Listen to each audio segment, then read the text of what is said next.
Personal support workers, PSWs, play a vital role in providing compassionate care and assistance to individuals with health, mobility, or cognitive challenges.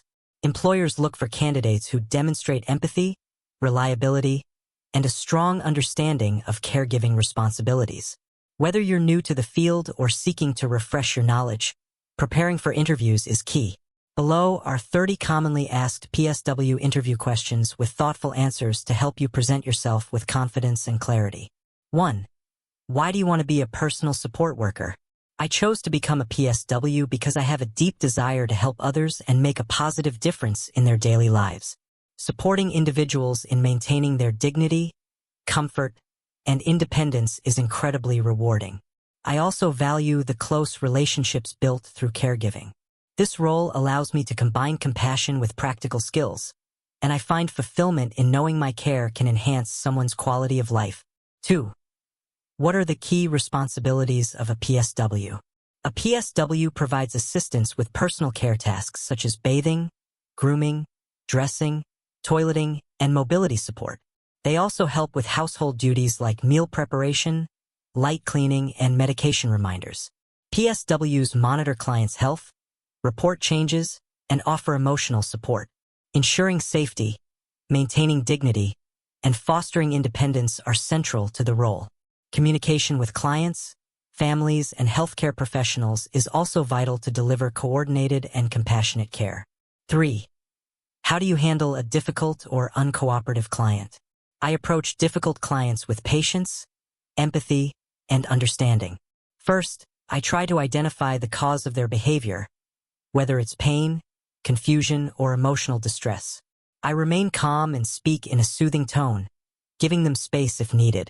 Building trust over time often helps reduce resistance. If necessary, I seek guidance from supervisors or healthcare professionals to ensure the client receives appropriate care without compromising safety or dignity. 4. How do you maintain a client's dignity during personal care? Respecting a client's dignity is essential. I always explain procedures beforehand and ask for permission, ensuring they feel in control. I provide privacy by closing doors or using curtains and cover them appropriately during tasks like bathing or dressing. I speak respectfully, use their preferred name, and involve them in decisions about their care. Treating clients as individuals with preferences and feelings is key to preserving their self-worth and comfort. 5. How do you manage confidentiality as a PSW? Confidentiality is critical in caregiving. I never discuss a client's personal information with anyone not authorized to know it. I store records securely and only share details with appropriate healthcare team members when necessary for care coordination. I follow all policies regarding privacy and understand the legal and ethical obligations under regulations like HIPAA or FIPA. Maintaining trust and professionalism requires respecting the privacy of every client I serve. 6. Describe a time you dealt with an emergency. During one shift, a client suddenly became unresponsive. I quickly checked for breathing and called emergency services. While waiting, I followed our emergency protocol, ensuring the client was safe and monitored. I stayed calm, informed the family, and documented everything. This experience reinforced the importance of training and staying composed in high-pressure situations. I acted swiftly, which contributed to the client receiving timely medical care. 7. How do you support clients with dementia or cognitive impairment? I use patience, clear communication, and consistency. I offer simple instructions, maintain a calm tone, and use nonverbal cues to aid understanding. Familiar routines and surroundings help reduce confusion. I avoid arguments and redirect when needed. Safety is a top concern, so I stay alert to behavioral changes. Most importantly, I treat clients with respect, understanding their frustration and fear, and provide emotional reassurance throughout my care. 8. What would you do if a client refuses care? If a client refuses care, I first try to understand the reason behind their refusal. I remain calm and respectful, explaining the importance of the care while respecting their autonomy. I might offer to try again later or present the task in a more acceptable way. If refusal persists, I document it and inform my supervisor or the healthcare team so appropriate follow-up can be taken without forcing the client. 9. How do you handle stress on the job? I manage stress by staying organized, taking breaks when possible, and maintaining a positive attitude. Deep breathing and mindfulness help me stay grounded. I reflect on challenging moments and seek feedback or support from colleagues. Outside of work, I focus on self-care like exercise, sleep, and spending time with loved ones. Managing stress is vital in providing consistent, high-quality care, so I make mental wellness a priority. 10. What qualities make a good PSW?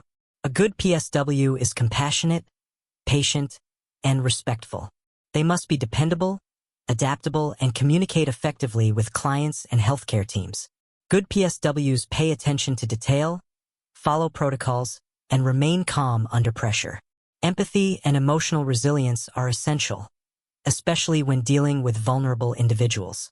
They must also be physically capable of assisting with mobility and committed to upholding the client's dignity and comfort in every situation. 11. How do you document care provided to a client? I document care accurately, clearly, and promptly after completing tasks. I record the type of care provided, any changes in the client's condition, behavior, or mood, and any incidents or refusals. Documentation is objective and free from personal opinions. I follow the organization's guidelines and use designated forms or software. Keeping thorough records ensures continuity of care and helps healthcare professionals make informed decisions. 12. How would you assist a client with limited mobility? I assess their abilities and use proper techniques or equipment like walkers, wheelchairs, or transfer belts. I communicate clearly, encouraging the client to participate safely. I prioritize their comfort, avoid injury risks, and follow safety protocols for lifting and repositioning. I respect their pace and provide support without making them feel helpless. Promoting independence while ensuring safety is my primary focus when assisting clients with mobility issues. 13. How do you prioritize your tasks during a busy shift? I start by reviewing the care plan and identifying high-priority tasks like medication reminders or personal hygiene needs. I group tasks efficiently and remain flexible to adjust when emergencies arise. Communication with colleagues helps ensure coordination. I document tasks as I go to stay organized. Prioritizing involves balancing urgency with client needs. 14. How do you handle aggressive or combative behavior? I stay calm, maintain a safe distance, and avoid escalating the situation. I try to identify triggers, whether emotional, environmental, or medical. I use a soft tone, non-threatening body language, and validate their feelings. If necessary, I remove myself briefly and seek help from a colleague or supervisor. I document the incident and inform the care team to reassess the client's needs and develop effective behavioral strategies. 15. How do you support a client who is grieving? I offer a compassionate presence, listen without judgment, and allow the client to express their feelings. I avoid cliches and focus on empathy, acknowledging their pain without trying to fix it. I respect their grieving process and follow their lead on how much they want to talk. If needed, I inform the care team so emotional support services can be provided. Being a calm, respectful companion can be very comforting. 16. Describe how you would help a client with feeding. I begin by ensuring the client is comfortable, upright, and safe to eat. I review dietary restrictions or preferences and encourage them to feed themselves if possible. I assist patiently, offering small bites and allowing time to chew and swallow. I stay attentive to signs of choking or discomfort. I make the experience respectful and pleasant, avoiding any feelings of embarrassment. Afterward, I help with cleanup and document the meal intake as needed. 17. How do you maintain infection control while providing care? I follow all infection control protocols, including proper hand hygiene before. I wear appropriate PPE such as gloves and masks, especially when handling bodily fluids. I disinfect surfaces, dispose of waste correctly, and ensure laundry is handled safely. I also educate clients and families about hygiene when appropriate. Following these guidelines reduces the risk of spreading illness and ensures a safe care environment. 18. What would you do if you witnessed another caregiver being abusive?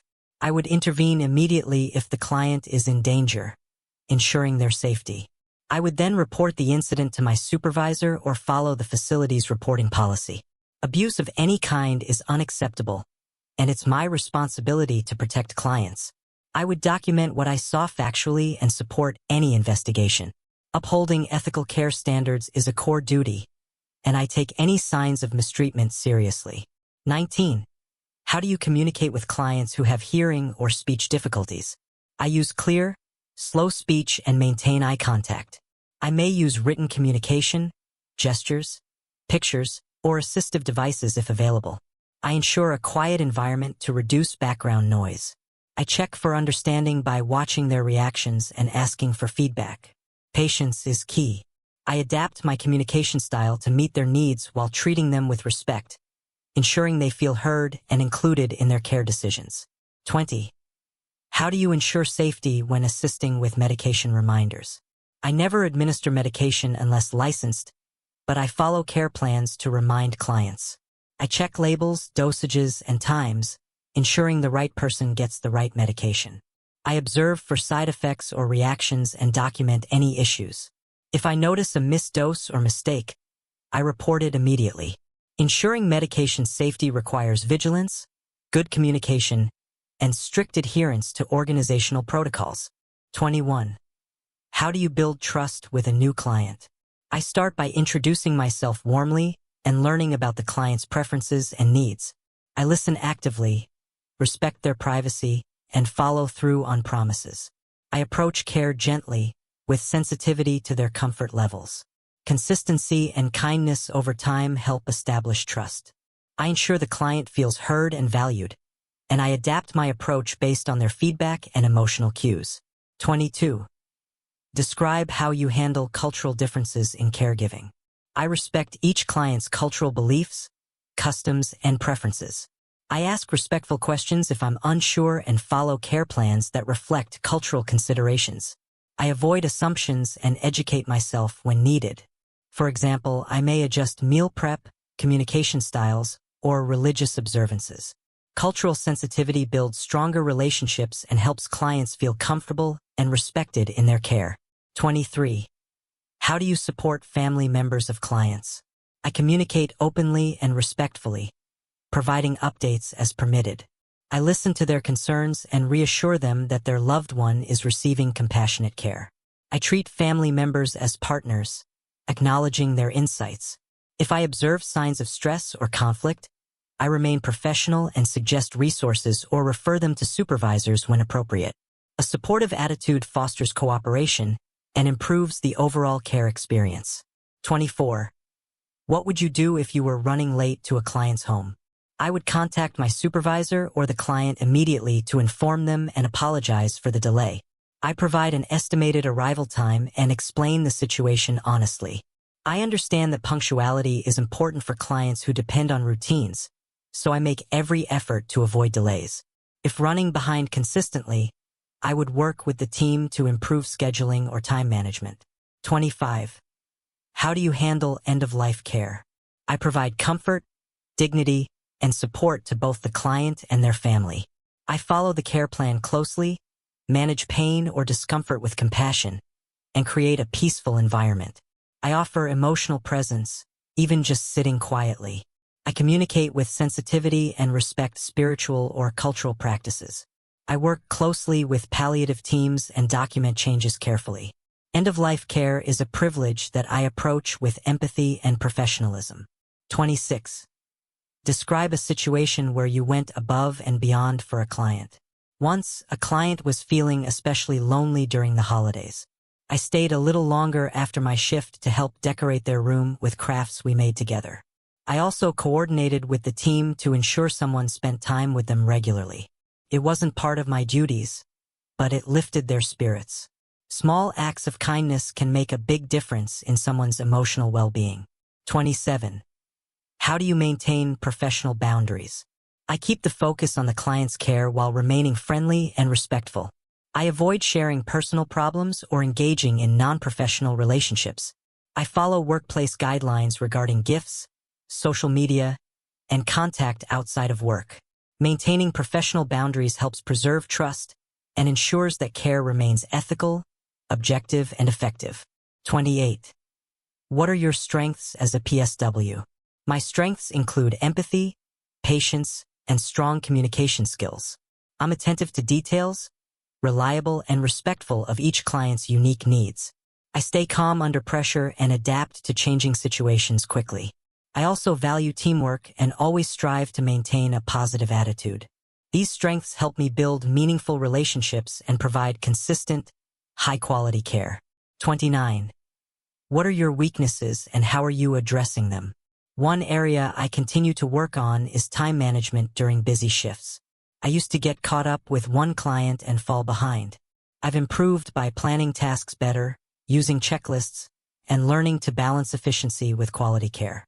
I'm always seeking feedback and adjusting my approach to stay effective and responsive during shifts. 30. Why should we hire you as a PSW? I bring compassion, reliability, and strong practical skills to the role. I understand the importance of treating each client with dignity, respect, and individualized care. I have experience working with diverse populations and challenging situations, and I'm committed to ongoing learning. My goal is to provide the highest standard of care while contributing positively to the team and supporting clients in leading fulfilling, independent lives. Conclusion. Personal support worker interviews are an opportunity to showcase not just your technical skills, but your compassion and commitment to care. These 30 questions reflect the real-life situations PSWs face every day. By preparing thoughtful, experience-based answers, you can demonstrate that you're not only qualified but deeply invested in supporting others. Stay authentic, stay confident, and let your passion for caregiving shine. Best of luck on your journey.